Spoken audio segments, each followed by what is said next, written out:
सार्वदेशिक आर्य प्रतिनिधी सभा विदर्भ छत्तीसगड व आर्य समाज मंदिर पथरोट यांच्या संयुक्त विद्यमाने गेल्या काही वर्षांपासून शतकुंडीय गायत्री महायज्ञाचं आयोजन महाशिवरात्रीला महर्षी दयानंद सरस्वतींच्या बोधरात्री पर्वावर साजरं केलं जातं।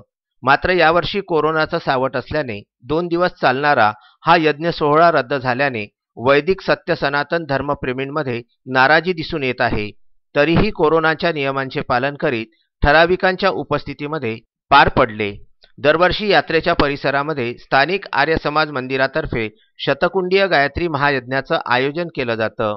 यामध्ये विदर्भ, मध्य प्रदेश, छत्तीसगड, तेलंगणा, आंध्र प्रदेशसह मराठवाडा येथील वैदिक सत्य सनातन धर्मीयांची मांदियाळी असायची। मात्र यावर्षी टाळेबंदी असल्याने हा यज्ञ कोरोना नियमांचे काटेकोर पालन करून छोट्या प्रमाणामध्ये आर्य समाज मंदिरामध्ये पार पडला।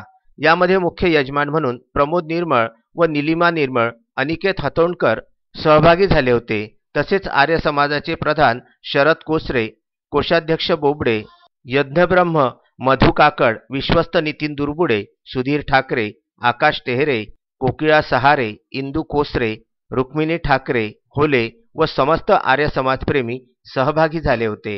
एसएन न्यूज नेटवर्क परतवाडा व विदर्भ न्यूज अमरावतीकरिता पथरोट येथून नितीन दुर्बुडेसह पंकज साबू यांचा वृत्तांत।